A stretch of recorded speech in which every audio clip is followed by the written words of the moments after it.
हा आहे श्रीपूर येथील पांडुरंग सहकारी साखर कारखाना। राज्यामध्येच नव्हे तर देशामधील अनेक मानांकन, अनेक पुरस्कार प्राप्त करणारा नावाजलेला कारखाना। आज एकंदरीत राज्यातील आणि देशातील साखर कारखानदारीची परिस्थिती पाहिली तर तिची दशा आणि दिशा कशा प्रकारे आहे हेच आपण या कारखान्याचे कार्यकारी संचालक डॉक्टर यशवंत कुलकर्णी यांच्या या मुलाखतीमधून ऐकणार आहोत। श्री पांडुरंग सहकारी कारखाना देशामध्येच असेल किंवा राज्यामध्ये अनेक नामांकन मिळवलेला, अनेक वेगवेगळी टेक्नॉलॉजी ह्या कारखान्यामध्ये वापरली जाते आणि खऱ्या अर्थाने ह्या सर्व बाबींचं जे नियोजन केलं जातं, जे मॅनेजमेंट केलं जातं, तर तेच मॅनेजमेंट करणारे मॅनेजमेंट गुरु ज्यांच्या नावामध्येच यशवंत आहे ते या कारखान्याचे कार्यकारी संचालक डॉक्टर यशवंत कुलकर्णी साहेब आपल्यासोबत आहेत। आज आपण त्यांना ह्या राज्यातील असेल किंवा देशातील एकंदरीत कारखानदारीची जी परिस्थिती आहे त्याबद्दल विचारणार आहोत। खूप खूप स्वागत साहेब तुमचं। नमस्कार। आज आपण पूर्ण राज्याची साखर कारखानदारीची परिस्थिती पाहिली तर काय चित्र तुम्हाला दिसून या ठिकाणी येते? एकंदरीत साखर कारखानदारीचा टर्निंग पॉइंट सध्या सुरू झालेला आहे।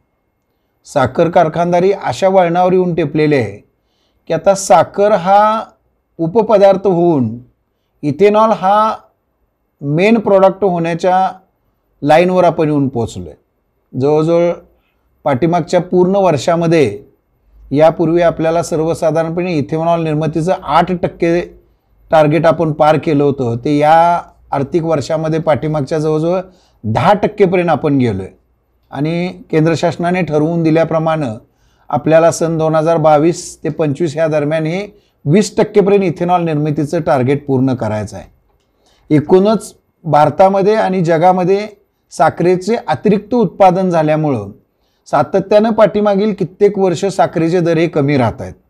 अशावेळी साखरेचा साठा इथेनॉलकडे वळवणे आणि इथेनॉलचं उत्पादन निर्माण करणं ही काळाची गरज होऊन टेपली होती आणि या दरम्यानच्या काळामध्ये शासनाने विविध निर्णय चांगले घेतले आणि त्या माध्यमातून इथेनॉल करता एक दर पॉलिसी करून दिली की ज्या दराच्या पॉलिसीमुळं इथेनॉल निर्मिती करणं कारखान्यांना सोयीस्कर झालं। कित्येक महाराष्ट्रातील नव्हे तर भारतातील साखर कारखान्यांनी इथेनॉल निर्मितीकरिता वाढीव प्रकल्प क्षमता सुरू केलेले आहे। यामधून येणाऱ्या कालावधीमध्ये डायरेक्ट ज्यूसपासून इथेनॉल निर्मिती असेल किंवा बी हेवीच्या रसापासून इथेनॉल निर्मिती असेल किंवा सी पासून इथेनॉल निर्मिती असेल, अशा पद्धतीने इथेनॉल निर्मिती करून ऑइल मार्केटिंग ज्या कंपनीज आहेत त्या कंपनींना हे इथेनॉल विक्री करण्यात येत आहे आणि त्यामुळं एकंदरीत साखरेचा स्टॉक ठेवून त्याच्यावर व्याजाचं बुरदून पडून कारखान्यांना होणारा तोटा निश्चितपणे काही अंशानं कमी होणार आहे आणि म्हणूनच इथेनॉल पॉलिसी या साखर कारखानदारीला गेम चेंजर ठरणार आहे। एकंदरीत सद्य परिस्थिती पाहता आपल्या भारतासाठी सर्वसाधारणपणे 245 ते 250 लाख मेट्रिक टन इतक्या साखरेची आवश्यकता असते, पण पाठीमागच्या कित्येक वर्षापासून आपण 300 लाख टनापेक्षा जास्त साखरेचं उत्पादन करतो आणि त्यामुळं डिमांड आणि सप्लाय मेकॅनिझममध्ये प्रॉब्लेम निर्माण होतो आणि मागणीपेक्षा पुरवठा जास्त आल्यामुळं साखरेचे दर हे सातत्यानं पडत असतात। केंद्र शासनानं यासाठी MSPचं धोरण आखलेलं आहे। MSP म्हणजे मिनिमम सेलिंग प्राईस। पाठीमागच्या 2-3 वर्षापासून साखरेची मिनिमम सेलिंग प्राईस ही 3100 रुपये ठेवण्यात आलेली आहे। मात्र पाठीमागच्या 3 वर्षामध्ये सातत्याने FRP मध्ये काही ना काही प्रमाणात वाढ होत आहे। याचाही विचार या अनुषंगानं करणं गरजेचं आहे। MSP मध्ये जर व्यवस्थितपणे वाढ झाली तर साखर कारखानदाराला या साखर उत्पादनामधून पण अधिकचे पैसे उपलब्ध होतील आणि या माध्यमातून सभासद शेतकऱ्यांच्या ऊसाचे पैसे देणे सोयीस्कर होणार आहे। खऱ्या अर्थाने इथे एक प्रश्न असा येतो की सभासद शेतकरी असेल किंवा ऊस उत्पादन करणारा शेतकरी असेल, ह्याचं एक प्रामुख्यानं असं असतं की मला FRP मिळाली पाहिजे। सातत्याने तुम्ही आताच म्हणाला की FRP मध्ये बदल होत गेलेले आहेत, नेमके काय सध्या FRPची परिस्थिती आहे? FRPच्या बाबतीमध्ये केंद्र शासन प्रत्येक वर्षी ऊसाची FRP ठरवून देतं, त्याला फेअर रिम्युनरेटिव्ह प्राईस म्हणतात किंवा ऊसाची रास्त किफायतशीर किंमत असं मराठीमध्ये म्हटलं जातं त्याला। तर ही किंमत केंद्र शासन CACPच्या माध्यमातून तयार झालेल्या डाटावर आधारित तयार करून देत असतं. सध्याचा जर आपण विचार केला तर 9.5% दरासाठी 2900 रुपये, त्यानंतरच्या प्रत्येक 1% दरासाठी 290 रुपये अशा पद्धतीनं या FRPचं कॅल्क्युलेशन केलं जातं. मग समजा एखाद्या कारखान्याची रिकव्हरी जर 11.5 असेल तर त्या प्रमाणात 9.5%चा होणारा दर आणि वरच्या वाढलेल्या 2%चा होणारा दर अशा पद्धतीने ही FRP काढली जाते. यामधून तोडणी वाहतुकीचा खर्च जो असतो तो सरासरी वजा केला जातो. कालपर्यंत किंवा काही दिवसापर्यंत हा तोडणी वाहतुकीचा खर्च पाठीमागच्या वर्षाच्या सरासरी इतका वजा केला जात होता आणि याकरिता जी रिकव्हरी किंवा उतारा गृहीत धरला जात होता तोही पाठीमागच्या वर्षाचा गृहीत धरला जात होता. पण नुकत्याच या राज्याचे साखर आयुक्त यांनी एका कमिटीद्वारे अभ्यास करून यामध्ये या वर्षीचा जो ऊसाची FRP निश्चित केली जाते त्यासाठी याच वर्षीचा साखर उतारा आणि याच वर्षीचा सरासरी तोडणी वाहतूक खर्च निश्चित करून त्या पद्धतीने FRPचं कॅल्क्युलेशन करण्याचं धोरण निश्चित केलेलं आहे. हे धोरण नक्कीच स्वागतार्ह आहे. यामुळे शेतकऱ्यांना कोणतीही कमी किंमत मिळणार नाही.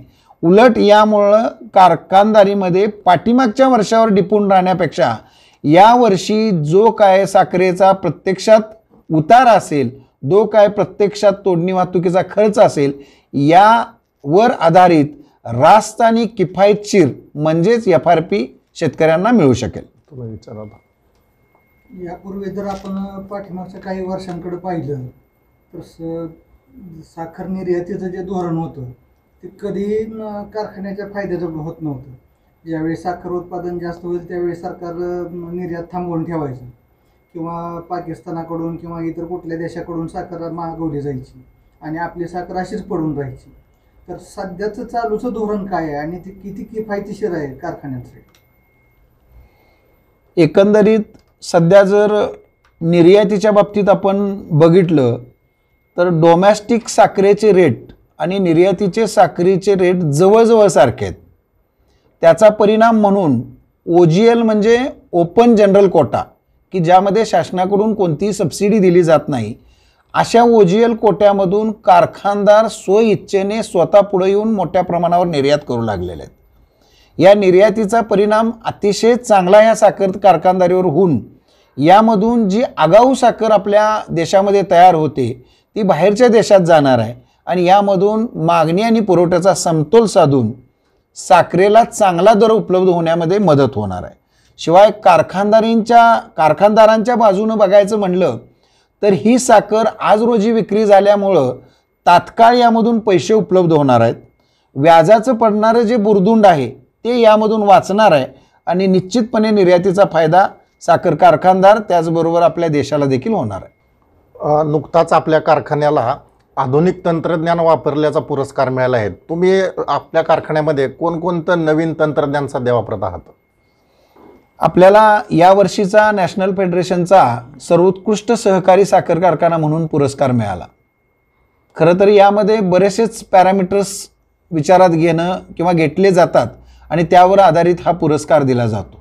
कारखान्याने पाठीमागच्या कित्येक वर्षापासून या जिल्ह्यामध्ये सर्वोच्च दर देणं, सर्वोच्च ऊसाची रिकव्हरी राखणं, सभासद शेतकऱ्यांना वेगवेगळ्या सोयी देणं, तांत्रिक कार्यक्षमता कारखान्याची अतिशय उत्कृष्ट ठेवून कार्यक्षमतेचा मॅक्झिमम वापर करणं, स्टीमचा मॅक्झिमम वापर करणं, त्याचबरोबर आधुनिकतेची कास धरून वेगवेगळ्या नाविन्यपूर्ण योजना राबवणं, त्याचबरोबर ऑनलाईन सिस्टीमचा वापर करून मॅक्झिमम तंत्रज्ञानाचा वापर करणं, या सर्व बाबी केल्यामुळं कारखान्याला सर्वोत्कृष्ट परिस्थिती आहे. कारखान्याची आर्थिक परिस्थितीही चांगली आहे.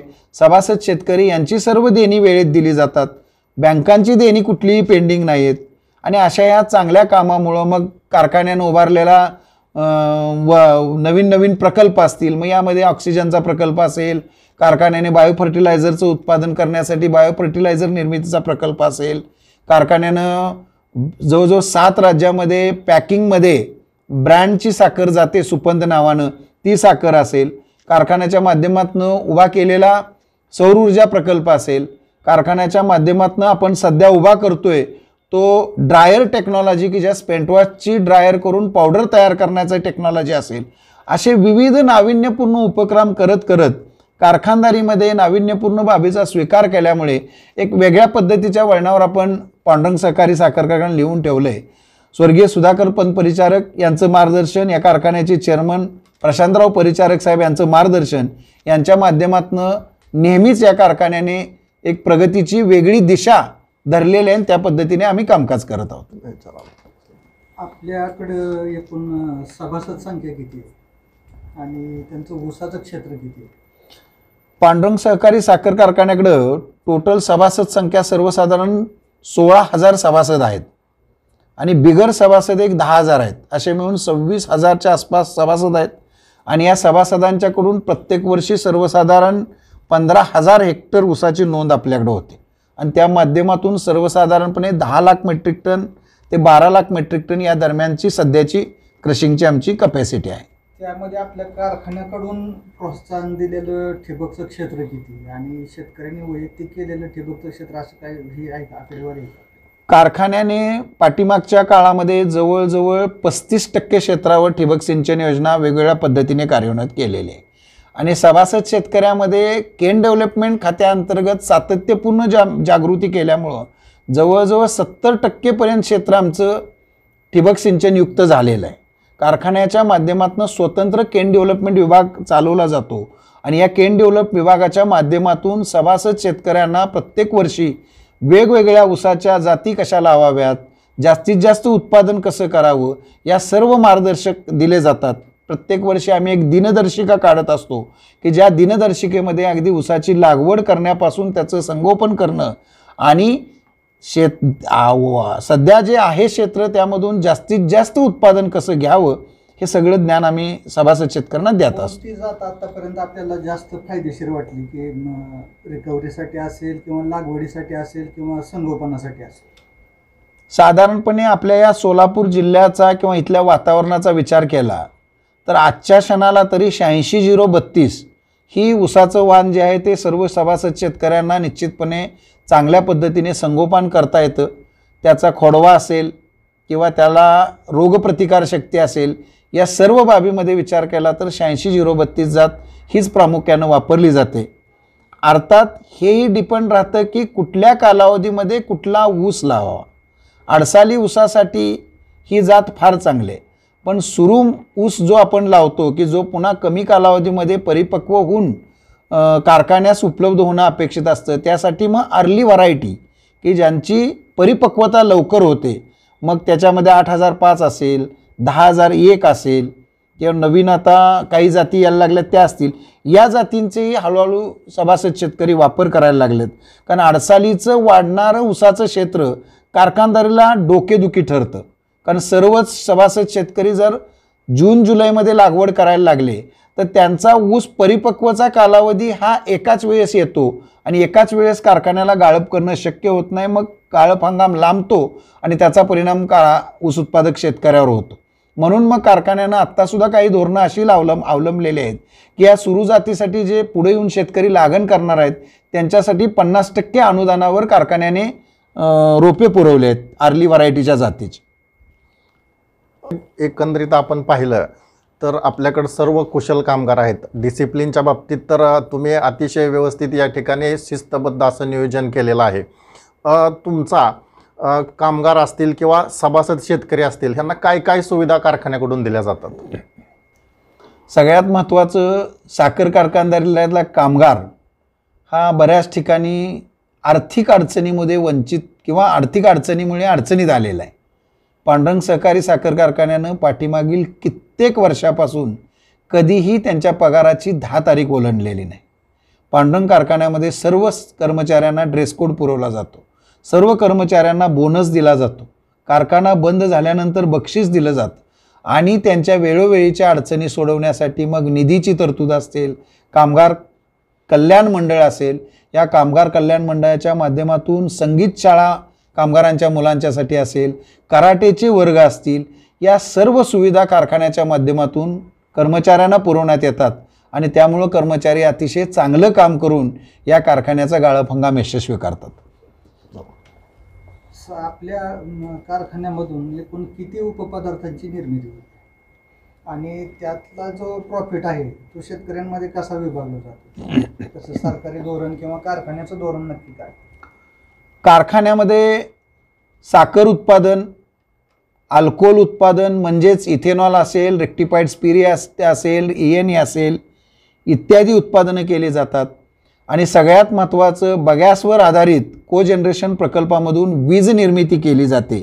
या विजेपासूनही साखर कारखानदाराला उत्पन्न मिळत असतं.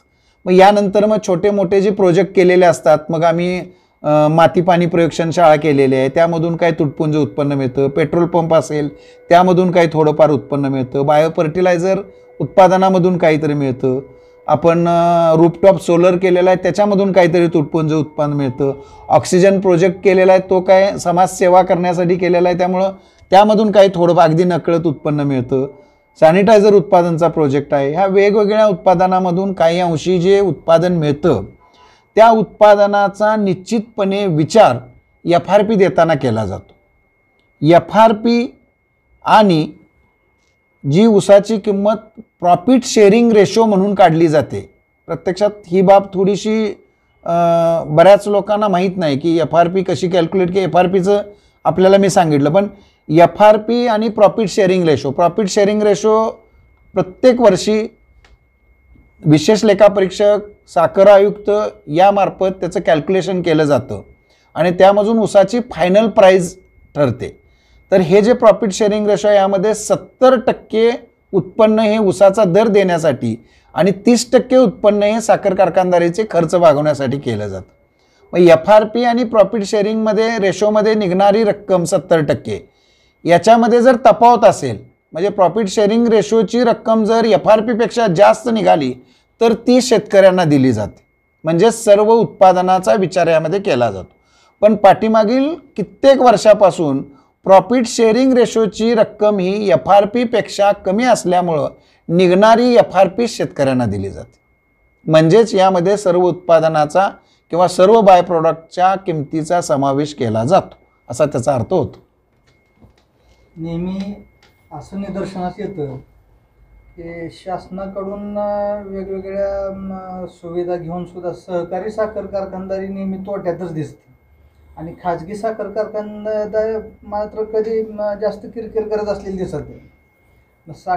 सहकारी कारखानदारी फायद्यात आहे का खाजगी साखर कारखानदारी फायद्यात?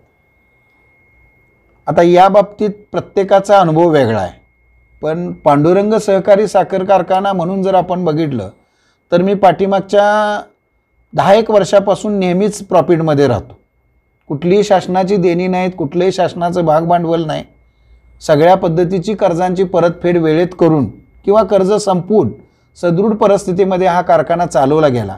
यामध्ये खऱ्या अर्थानं जर कुणाचं योगदान येत असेल तर या कारखान्याच्या मॅनेजमेंटचं आहेत. मग चेअरमन, व्हाईस चेअरमन, संचालक मंडळ, ऊस पुरवठा करणारे ऊस उत्पादक शेतकरी, कारखाना चालवणारे कामगार, अधिकारी या सगळ्यांच्या एकजुटीने प्रामाणिकपणे काम करण्याच्या कल्पनेमुळे सहकारामध्ये पण चांगली कारखानदारी चालवता येते. याचं ज्वलंत उदाहरण आम्ही आहोत. पांडुरंग कारखाना आहे असं नाही, असे काही अजून सहकारी साखर कारखाने महाराष्ट्रात आहेत की तेही अतिशय उत्कृष्ट पद्धतीनं कारखानदारी चालवतात आणि नफ्यामध्ये असतात. खाजगी आणि सहकारी यामध्ये थोडासा फरक आहे. सहकारी साखर कारखानदारी ही कित्येक वर्षापासून आहे. आता जर आमच्या कारखान्याचा विचार करायचा म्हणलं तर आमचा कारखाना सुरू करताना आगाशे मालकांच्याकडून स्वर्गीय सुधाकर पंतांनी घेतला तेव्हा तो 1000 TCDचा कारखाना होता. आज आम्ही 7000 TCDवर कारखाना नेला आहे. म्हणजेच हे हळूहळू यामध्ये ज्यावेळेला आपण एक्सपान्शन करत गेलो त्यावेळेला माझ्याकडे आता 3 बॉयलर आहेत. सहकारी साखर कारखाना एकदम आत्ता उभा राहिला आहे, नाविन्यपूर्ण उभा राहिला आहे, नवीन उभा राहिला आहे. त्याच्याकडे एकच बॉयलर आहे ॲटोमॅटिक. त्याच्यामध्ये जवळजवळ 4 पट त्यांच्यातली कर्मचारी संख्या कमी झाली. त्यांनी भरलेला कर्मचारी आत्ताच आहे. आमच्याकडे कर्मचारी आहे तो 25-30 वर्ष काम करतोय. 25-30 वर्ष काम केल्यामुळे त्याची पगाराची रेंज 35,000-30,000 आहे. नवीन कामाला घेतलेली लोक आहेत त्यांची पगाराची रेंज 10,000 असते. तर पगाराच्या खर्चामध्ये नवीन प्लांटमध्ये कपात होते. मॅकॅनिकली जे काही आमच्याकडं विस्तार वाढत वाढत गेल्यामुळं आहे, तो तिथं कमी झाल्यामुळं तिथं काही खर्च कमी होतात. नवीन खाजगी कारखाना उभारताना रिपेअर मेंटेनन्सचा खर्च कमी असतो. जुन्या सहकारी साखर कारखाने फार जुने असल्यामुळं दुरुस्ती देखभालीचा खर्च वाढतो. यामुळं दोन्हीमध्ये थोडाफार तफावत आहे. पण कामाची पद्धत जर सगळ्याच सहकारी साखर कारखान्यांनी कॉर्पोरेट पद्धतीने ठेवली आणि शिस्त काटकसर याचं धोरण अवलंबलं तर निश्चितपणे आपणही सहकारी साखर कारखानदारी म्हणून खाजगीला 100% यामध्ये बीट करू शकतो. प्रत्येक सभासद असेल तर आम्ही पाहतो तुमच्याकडे कधी आल्यानंतर की येणाऱ्या उसावरती ॲडव्हान्स मागायला येत असतो. तर ते ॲडव्हान्स देणं कारखान्याला कसं शक्य होतं किंवा ते कितपत योग्य आहे?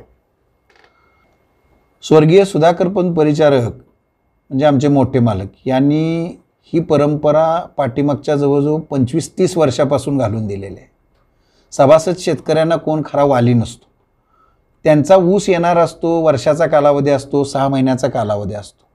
पण घरामध्ये आकस्मिकपणे येणाऱ्या काही घटना असतील, आजारपण असेल, मुलीचं लग्न असेल, इतर काही अडचणी असतील, अशा अडचणीच्या वेळी कारखान्यानं त्यांच्या उभ्या ऊसावर किंवा येणाऱ्या ऊसावर ॲडव्हान्स द्यावा, ही त्यांच्यापासून जी प्रक्रिया सुरू आहे ती आजही तशा पद्धतीनं ॲडव्हान्स दिला जातो.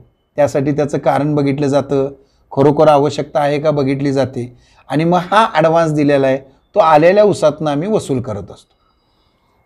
कारखानदारी सोडून हा थोडा वेगळा प्रश्न आहे साहेब, की गेले कित्येक वर्षापासून कारखान्याबाबतीत तथ्य नसणाऱ्या विनाकारण तक्रारी कारखान्याच्या विरोधात दिल्या जातात. काय याबद्दलचा तुमचा अनुभव आहे? खरं तर हा विषय आपण फारच मार्मिक विचारला आहे. पण काय होतं, प्रत्येकाच्या काही ना काही अपेक्षा असतात या कारखानदारीमधून. त्या सगळ्यांच्याच अपेक्षा सॉल्व करणं काही कारखानदारीला शक्य होत नाही. मग अशाच पद्धतीतून मग काही टेंडर मिळाले नाहीत, कारखान्याकडून काम मिळालं नाही, म्हणून मग काही तक्रारींचा फोर्स वाढत जातो आणि मग त्या माध्यमातून कारखान्याला वेटीस धरून काय निघतंय का, एखादं काम निघतंय का हे बघितलं जातं. हे काय बऱ्याच ठिकाणी ह्या प्रवृत्ती असतात. काही लोक तशी वागतात, काही चांगली लोक असतात तुमच्यासारखी की जे अगदी चांगल्या पद्धतीनं नेहमी प्रामाणिक काम करत असतात. चालत राहतंय. शेवटी काय जितकं आपल्याला चांगलं काम करता येईल तेवढं करत राहायचं. तर प्रत्येक साखर कारखान्यांचं शिष्टमंडळ असतं, त्यांचा अभ्यास दौरा परदेशी होतो. मग परदेशातले साखर कारखानदारी त्यांचा व्यवसाय आणि भारतातली साखर कारखानदारी यामध्ये नक्की काय फरक पडतो? काय तुम्हाला असं काय जाणवतं का? आपल्यात काय सुधारणा असावी किंवा आपण त्यांच्यापेक्षा चांगला व्यवसाय करू शकतो का? आता या बाबतीत खरं तर पांडुरंग कारखाना म्हटलं तर मी 9 वर्ष झालं आहेत. 9 वर्षात आमच्यात काय कोण परदेश दौऱ्यावर कोणी मॅनेजमेंट किंवा कोण गेलं नाही आणि गरज पण भासत नाही. आज ऑनलाईन इंटरनेट या माध्यमातून जगातल्या कानाकोपऱ्यातली सर्व माहिती मिळते. बरेच वर्कशॉप होतात, बरेचसे सेमिनार होतात, या माध्यमातून पण जगातली सर्व माहिती ज्ञान आपल्याला मिळू शकतं. परदेशामधला साखर उद्योग प्रत्येक देशनिहाय वेगळा आहे. आपण जर युगांडा वगैरे या देशातला साखर उद्योग बघितला तर तिथं जमिनीचं क्षेत्र मोठ्या प्रमाणावर आहे आणि आपल्यासारखं 4 आणि 6 महिने कारखाने न चालता जवळजवळ 10-10 महिने 11-11 महिने साखर कारखानदारी चालते तिथली. आपल्या भारतातल्या या भौगोलिक परिस्थितीमुळं ऊसाच्या ठराविक काळातल्या उत्पादनामुळं पूर्वी 180 दिवस जो कारखाना चालायचा तो आज सरासरी 130-140 दिवसावर आलो आहे. म्हणजे वर्षभर आपण खर्च करायचे आणि 3-4 महिन्यामध्ये भरून काढायचे. ही प्रक्रिया झाल्यामुळं साखर कारखानदारीमध्ये जे स्थिर खर्च असतात त्याची विभागणी निश्चितपणे व्यवस्थित होत नाही आणि म्हणून मग कारखानदारीमध्ये अडचण येतात. भारताच्या बाहेर जी साखरधंदे आहेत तिथल्या साखरधंद्यामधल्या साखरेचे दर वगैरे आहेत ते अतिशय चांगल्या पद्धती, मी आता प्रत्येक देशनिहाय तुम्हाला नाही सांगू शकणार, पण चांगले साखरेला दर तिथं मिळतात. ब्राझील हा जगातला 1 नंबर साखर उत्पादक देश. तिथली जर आपण टेक्नॉलॉजी बघितली तर तिथं ज्यावेळा देशामध्ये किंवा जगामध्ये साखर वाढते त्यावेळा ते शिफ्ट होतात इथेनॉलला.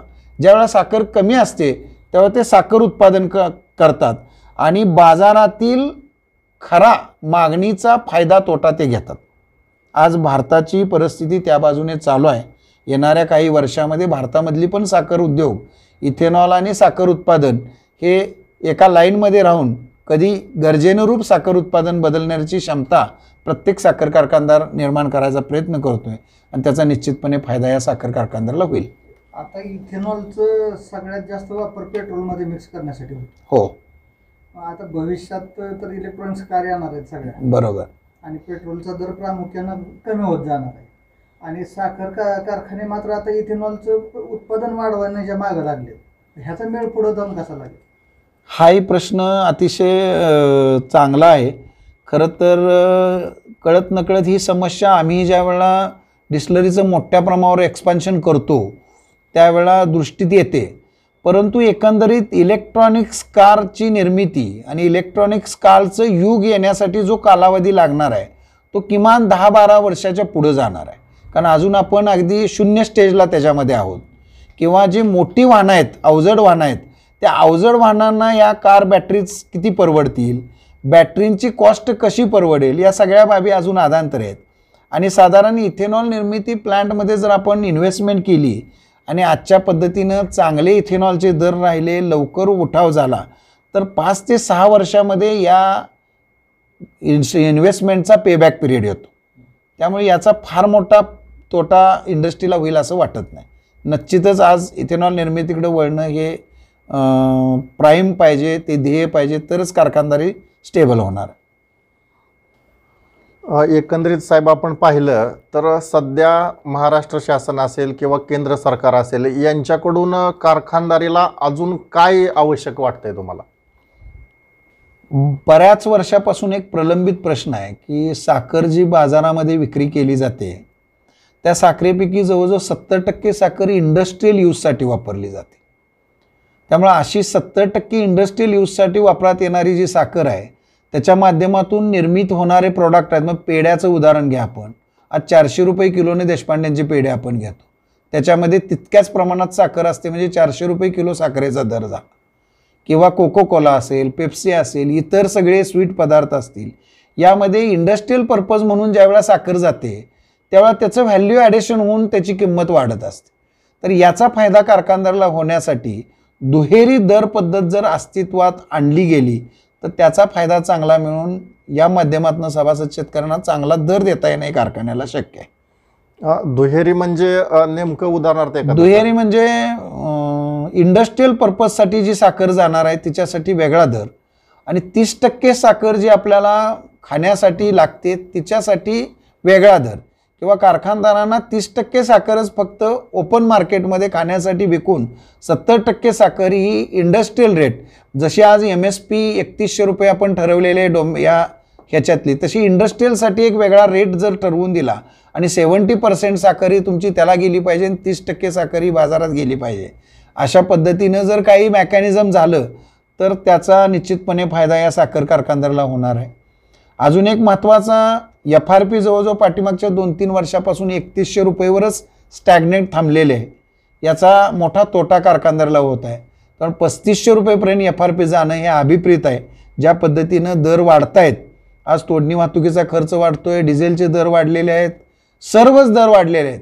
जे आम्ही केमिकल गेल्या वर्षी घेत होतो त्याच्यामध्ये आज जवळजवळ 35-40% वाढ झालेली आहे. या सगळ्याचा विचार करून साखरेच्या दरामध्ये वाढ होणं हे फार गरजेचं आहे. आजच्या एकंदरीत स्थितीनुसार असं लक्षात येतं की पुढून येत्या 4-5 वर्षामध्ये तोडणी वाहतुकीची समस्या मोठ्या प्रमाणात जाणवणार आहे.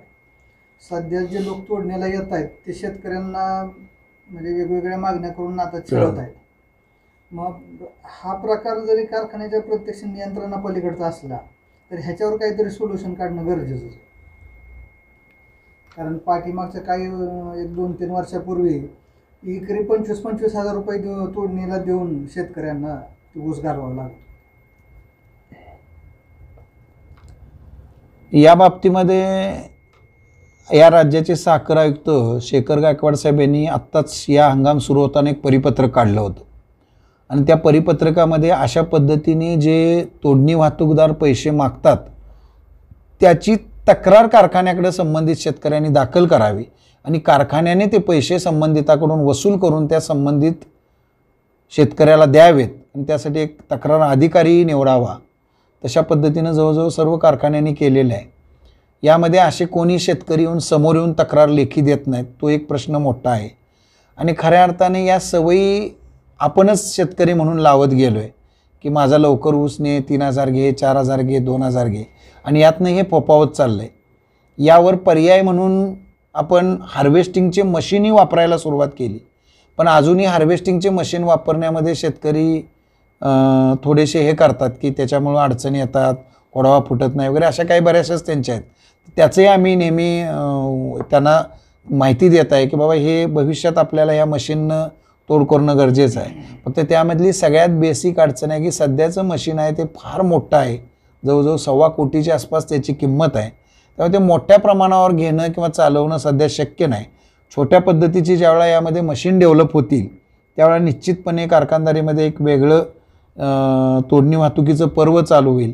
कारण येणाऱ्या कालावधीमध्ये या तोडणी वाहतुकीमध्ये काम करणाऱ्या लेबरचा प्रश्न हा होतच जाणार आहे. कारण अलीकडच्या काळामध्ये त्या कम्युनिटीमध्ये पण शिक्षणाचा प्रसार चांगल्या पद्धतीनं झालेला आहे, तेही लोक हळूहळू येणारे कमी व्हायला लागलेले आहेत. तोडणी वाहतुकीमधनं पैसे कारखानदारीचे बुडण्याचंही प्रमाण मोठं आहे. कित्येक तोडणी वाहतूक कंत्राटदारांचे पैसे घेऊन टोळ्या पळून जातात, परत देत नाही. ह्या सगळ्या समस्येवर मात करण्यासाठी आधुनिक यांत्रिकीकरणाची जोड कारखानदारीला धरावी लागेल आणि पुढे जावेल, तरच यामधून सगळ्यामधून मार्ग निघणार आहे. सध्या तरी तो हार्वेस्टरचा प्रयोग फसला आहे असं जाणवतंय. कारण बऱ्याच कारखान्यांनी 4-4, 5-5 हार्वेस्टर मशीन घेऊन ठेवल्या, पण त्याच्या पैशाची बँकांना अजून काही परतफेड झाली नाही, कारण ते मशीनच शेतकरी ॲक्सेप्ट करणं. याच्या बाबतीत एक अशी अडचण निर्माण झाली, 2-3 वर्षापूर्वी या हार्वेस्टिंग मशीनसाठी शासनाकडून 45 लाख रुपये सबसिडी देण्यात येत होती. त्यावेळेला 1 कोटी रुपयाचं मशीन घेऊन 45 लाख रुपये सबसिडी दिल्यानंतर त्याला घालावी लागणारी जी इन्व्हेस्टमेंट होती ती कमी होती. पण ती सबसिडी पाठीमागच्या 2-3 वर्षात बंद झाली. सबसिडी बंद झाल्यामुळं 1 कोटी रुपयेचं व्याज आणि एकंदरीत मिळणारं उत्पन्न याचं गणित बसत नाही. त्यामुळं हे तोडणी वाहतुकीच्या मशीनचं गणित बऱ्यापैकी फसलंय किंवा थांबलंय म्हटलं तर फारसं वावगं ठरणार नाही. पण काही ठिकाणी पर्याय नाही म्हणून लोक घेत आहेत, वापरायचा प्रयत्न करतायत. तर हे होते पांडुरंग सहकारी साखर कारखान्याचे कर्तव्यदक्ष कार्यकारी संचालक डॉक्टर यशवंत कुलकर्णी. शेतकऱ्याच्या मनातील प्रश्न असतील, कामगारांच्या मनातील असतील किंवा त्या ठिकाणी इतर व्यापारी असतील, तर ह्या सर्वांच्या प्रश्नांना त्यांनी अगदी समर्थक उत्तरं दिलेली आहेत. आणि ही नक्कीच आजची जी ही मुलाखत आहे ती इतर कारखानदार असतील किंवा इतर जे कोणी या क्षेत्राशी संबंधित असतील त्यांनाही नक्कीच मुलाखत अधिक फायदेशीर ठरेल. खूप खूप साहेब तुम्ही आमच्याशी बोलल्याबद्दल थँक्यू, आभारी.